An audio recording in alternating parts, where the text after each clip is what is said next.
ഞാൻ വളരെ സിമ്പിൾ ആയിട്ടുള്ള ഒരു റെസിപ്പിയാണ് നിങ്ങളുമായിട്ട് ഷെയർ ചെയ്യുന്നത്. ഒരു സ്പെഷ്യൽ ഫിഷ് ഫ്രൈ ആണ്. നമ്മൾ സാധാരണ ഉപയോഗിക്കുന്ന ഏത് ഫിഷും ഈ രീതിയിൽ ഫ്രൈ ചെയ്താൽ നല്ല ടേസ്റ്റി ആയിരിക്കും. അപ്പോൾ നമുക്ക് എങ്ങനെയാണ് ഉണ്ടാക്കുന്നതെന്ന് നോക്കാം. വീഡിയോ കണ്ടു കഴിഞ്ഞിട്ട് ഇഷ്ടമാവുകയാണെങ്കിൽ നിങ്ങളുടെ ഫ്രണ്ട്സുമായിട്ടും ഫാമിലിയായിട്ടൊക്കെ ഷെയർ ചെയ്യണം. അതുപോലെ ആദ്യമായിട്ടാണ് നിങ്ങൾ എൻ്റെ ചാനൽ കാണുന്നതെങ്കിൽ സബ്സ്ക്രൈബ് ചെയ്യാനും മറക്കരുത്. അപ്പോൾ നമുക്ക് ഫിഷ് ഫ്രൈ എങ്ങനെ തയ്യാറാക്കാമെന്ന് നോക്കാം. അപ്പോൾ ഈ ഫിഷ് ഫ്രൈ ഉണ്ടാക്കാൻ വേണ്ടിയിട്ട് ഞാനിവിടെ കുറച്ച് ആവോലി മീൻ എടുത്തിട്ടുണ്ട്. 6 പീസ് മീനാണ് എടുത്തിട്ടുള്ളത്. ഇത് ഏകദേശം ഒരു 250 ഗ്രാം, 1/4 കിലോ വരും. കുറച്ചും കൂടി കൂടുതലുണ്ട്. ഞാനിത് അധികം കനവില്ലാതെ കുറച്ച് വലിയ പീസായിട്ടാണ് കട്ട് ചെയ്ത് എടുത്തിരിക്കുന്നത്. ഇതുപോലെ. ഓക്കെ. പിന്നെ നിങ്ങൾക്ക് ഇഷ്ടമുള്ള ഏത് മീൻ വേണമെങ്കിലും എടുക്കാം കേട്ടോ. മത്തി ഉൾപ്പെടെയുള്ള ഏത് മീനാണെങ്കിലും ഇങ്ങനെ ഫ്രൈ ചെയ്താൽ നല്ല ടേസ്റ്റി ആയിരിക്കും. പിന്നെ മീൻ കട്ട് ചെയ്യുന്നതായാലും നിങ്ങളുടെ ഇഷ്ടം പോലെ വലുതായിട്ടോ ചെറുതായിട്ടോ ഒക്കെ കട്ട് ചെയ്തെടുക്കാം. അപ്പോൾ ആദ്യം നമുക്ക് ഈ മീനൊന്ന് മാരിനേറ്റ് ചെയ്യണം. കുറച്ച് മസാലയൊക്കെ പുരട്ടി വെക്കണം. അതിന് വേണ്ടിയിട്ടുള്ള അരപ്പ് തയ്യാറാക്കാം. അപ്പോൾ അരപ്പിൽ ചേർക്കാൻ വേണ്ടിയിട്ട് ആദ്യം നമുക്ക് കുറച്ച് വാളൻപുളി വേണം. ഇത് ഇത്രയുള്ള ഒരു ചെറിയ ബോൾ വാളൻപുളി ഞാനൊരു 2 ടേബിൾ സ്പൂൺ വെള്ളത്തിൽ 10 മിനിറ്റ് മുന്നേ ഇട്ട് വെച്ചിട്ടുണ്ട്. ഇനി ഇത് പിഴിഞ്ഞ് അതിൻ്റെ ജ്യൂസ് മാത്രം എടുക്കണം. കുറച്ച് നേരം വെള്ളത്തിയിട്ട് വെക്കുമ്പോൾ ആ പുളി നല്ല സോഫ്റ്റ് ആവും. അപ്പോൾ ഇതുപോലെ പിഴിഞ്ഞെടുക്കാൻ എളുപ്പമായിരിക്കും. വാളൻ പുളി എന്ന് വെച്ചാൽ നിങ്ങൾക്ക് അറിയാമല്ലോ, സാമ്പാറിൽ ചേർക്കുന്ന പുളിയാണ്. അപ്പോൾ നല്ലോണം പിഴിഞ്ഞെടുക്കാം. നമ്മൾ ഫിഷ് ഫ്രൈ ഉണ്ടാക്കുമ്പോൾ ചില സമയത്ത് നാരങ്ങാനീരും വിനീഗറും ഒക്കെ ചേർക്കില്ലേ, അതിന് പകരം ഈ പുളി ചേർക്കുന്നേ ഉള്ളൂ. അപ്പോൾ ഇത് നന്നായിട്ട് പിഴിഞ്ഞെടുത്തിട്ടുണ്ട്. ഇത് കളയാം, അതിൻ്റെ ജ്യൂസ് മാത്രം മാറ്റി വയ്ക്കാം. ഇനി നമുക്ക് അരപ്പുണ്ടാക്കാം. അപ്പോൾ ഒരു മിക്സിയുടെ ജാർ എടുക്കുക. അതിനകത്തേക്ക് ആദ്യം ഒരു 6 ചെറിയ ഉള്ളി ഇട്ട് കൊടുക്കാം.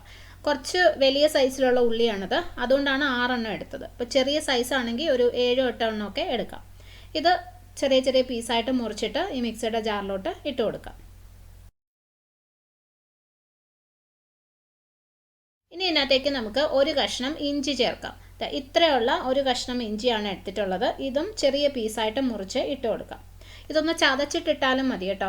കാരണം ഇഞ്ചി നമ്മൾ ചതയ്ക്കാതെയോ അല്ലെങ്കിൽ ചെറിയ പീസായിട്ട് മുറിക്കാതെ ഇട്ട് കഴിഞ്ഞാൽ നേരെ അരയത്തില്ല. ആ ഇഞ്ചിയുടെ പീസ് ചിലപ്പോൾ അതുപോലെ തന്നെ കിടക്കും. അപ്പോൾ അതുകൊണ്ട് ഒന്ന് ചതച്ചിട്ട് അല്ലെങ്കിൽ ഇതുപോലെ ചെറിയ പീസായിട്ട് മുറിച്ചിട്ട് ഇട്ട് കൊടുക്കണം. ഇനി ഇതിനകത്തേക്ക് വെളുത്തുള്ളി ചേർക്കാം. 2 വലിയ അല്ലി വെളുത്തുള്ളിയാണ് എടുത്തിട്ടുള്ളത്. ചെറുതാണെങ്കിൽ ഒരു 5 എണ്ണം എടുക്കണം. ഇതൊന്ന് മുറിച്ചിട്ട് കൊടുക്കാം.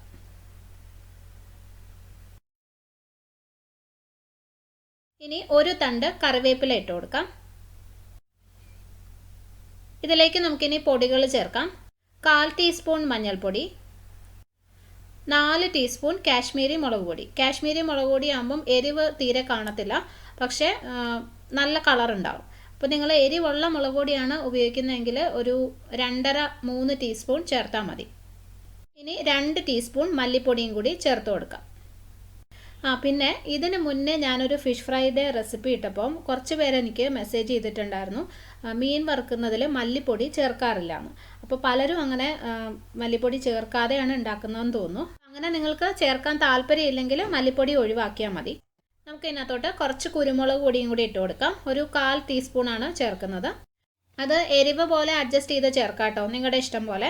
ഞാനിപ്പോൾ കാശ്മീരി മുളക് പൊടി ചേർത്തിരിക്കുന്ന കാരണം കുരുമുളക് പൊടി കുറച്ച് കൂടുതൽ ചേർത്താലും അധികം എരിവ് വരത്തില്ല.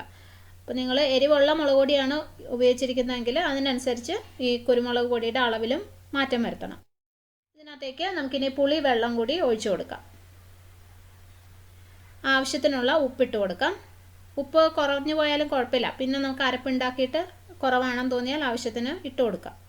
അപ്പോൾ ഇത് നമുക്കിനി അരച്ചെടുക്കാം. ആദ്യം വെള്ളം ഒഴിക്കാതെ ഒന്ന് അരച്ച് നോക്കാം. കുറച്ച് പുളിവെള്ളം നമ്മൾ ഒഴിച്ചിട്ടുണ്ടല്ലോ, അത് വെച്ചിട്ടൊന്ന് അരച്ച് നോക്കാം. കൂടുതൽ വേണമെന്ന് തോന്നിയാൽ ആ സമയത്ത് കുറച്ചും കൂടി സാധാ വെള്ളം ഒഴിച്ചു കൊടുത്താൽ മതി. അപ്പോൾ മീനിൻ്റെ അരപ്പ് റെഡി ആയിട്ടുണ്ട് കേട്ടോ. ഇതുപോലെ നല്ല തിക്കായിട്ടുള്ളൊരു പേസ്റ്റായിട്ട് അരച്ചെടുക്കണം. അപ്പോൾ അതിനനുസരിച്ചേ വെള്ളം ഒഴിക്കാവുള്ളൂ. ഇത് ഒരുപാട് ലൂസായി പോകരുത്. ഈ സമയത്ത് ഈ അരപ്പ് ചെറുതായിട്ടൊന്ന് ടേസ്റ്റ് ചെയ്ത് നോക്കണം. ഉപ്പ് കുറവാണെങ്കിൽ കുറച്ചും കൂടെ ഇട്ട് നന്നായിട്ടൊന്ന് മിക്സ് ചെയ്തെടുക്കാം. ഇനി ഈ അരപ്പ് നമുക്ക് മീനിൽ പുരട്ടി വെക്കാം. ഇതൊക്കെ കൈവച്ച് തന്നെ ചെയ്യുന്ന കേട്ടോ നല്ലത്. അപ്പോൾ ഇതങ്ങ് മീനിൽ പുരട്ടി വെക്കാം.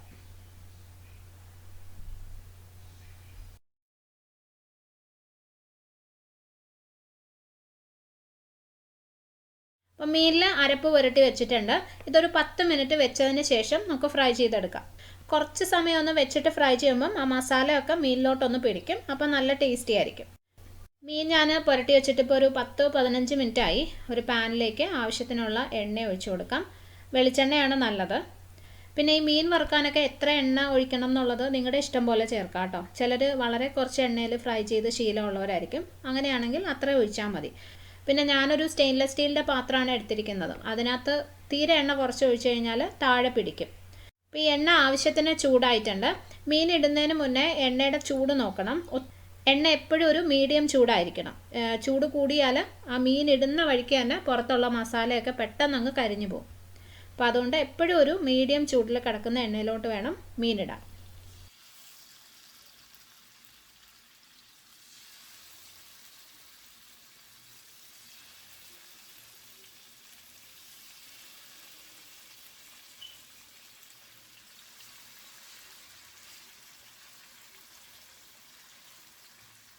ഇതിനെ നമുക്ക് ഒരു സൈഡ് ഫ്രൈ ആയി കഴിയുമ്പോൾ തിരിച്ചിട്ട് കൊടുക്കണം. എപ്പോഴും മീഡിയം ഫ്ലെയിമിൽ തന്നെ ഇട്ട് വേവിച്ചാൽ മതി. അപ്പോൾ ഇതൊരു സൈഡ് ഫ്രൈ ആയിട്ടുണ്ട്. ഇത് തിരിച്ചിട്ട് കൊടുക്കാം. ഇത് എത്രത്തോളം ഫ്രൈ ആവണം എന്നുള്ളത് നിങ്ങളുടെ ഇഷ്ടം പോലെ ചെയ്യാം കേട്ടോ. ചിലർക്ക് നല്ല ഫ്രൈ ആവുന്നതായിരിക്കും ഇഷ്ടം, അത് നല്ല മൊരിഞ്ഞിരിക്കുന്നതായിരിക്കും ഇഷ്ടം. അങ്ങനെയാണെങ്കിൽ കുറച്ചും കൂടി സമയം ഫ്രൈ ചെയ്യണം. എനിക്ക് പക്ഷേ മീൻ കുറച്ചൊന്ന് സോഫ്റ്റ് ആയിരിക്കുന്നതാണ് ഇഷ്ടം. അപ്പോൾ അതുകൊണ്ട് ഞാൻ ഈ ഒരു പരുവാകുമ്പോൾ തന്നെ തിരിച്ചിടും. അപ്പോൾ അത് നിങ്ങളുടെ ഇഷ്ടം പോലെ എങ്ങനെയാണ് ഫ്രൈ ആവേണ്ടതെന്ന് വെച്ചാൽ അതിനനുസരിച്ച് ചെയ്യണം.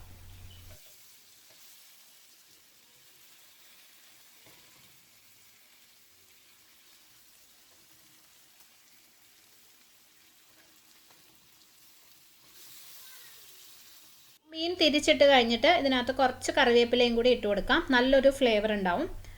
ഈ കറിവേപ്പില എപ്പോഴും നമ്മളിങ്ങനെ മീൻ തിരിച്ചിട്ടതിന് ശേഷം, അതായത് ഒരു സൈഡ് ഫ്രൈ ആയിട്ട് അടുത്ത സൈഡ് ഇട്ടതിന് ശേഷമേ ചേർക്കാവുള്ളേ. അല്ലെങ്കിൽ ഒരുപാട് സമയം എണ്ണയിൽ കിടന്നിട്ട് അതങ്ങ് കരിഞ്ഞു പോകും. അപ്പോൾ ഇത് ഈ സൈഡും കൂടി ഫ്രൈ ആവട്ടെ. അപ്പോൾ മീൻ വറുത്തത് റെഡി ആയിട്ടുണ്ട്. ഞാൻ സ്റ്റൗ ഓഫ് ചെയ്തു. നല്ല അടിപൊളി ടേസ്റ്റി ഫിഷ് ഫ്രൈ ആണ്. നല്ല ചൂട് ചോറും രസവും പിന്നെ ഈ ഫിഷ് ഫ്രൈയും കഴിക്കാൻ എന്താ ടേസ്റ്റ് എന്നറിയോ. അപ്പോൾ നിങ്ങളും ഒന്ന് ട്രൈ ചെയ്ത് നോക്കൂ. എന്നിട്ട് അഭിപ്രായം പറയാൻ മറക്കരുത്. അതുപോലെ ഈ റെസിപ്പി നിങ്ങൾക്ക് ഇഷ്ടമായിട്ടുണ്ടെങ്കിൽ ഫ്രണ്ട്സുമായിട്ടും ഫാമിലിയായിട്ടൊക്കെ ഷെയർ ചെയ്യണം. ഇനി നമുക്ക് വേറൊരു നല്ല റെസിപ്പി ആയിട്ട് കാണാം. താങ്ക്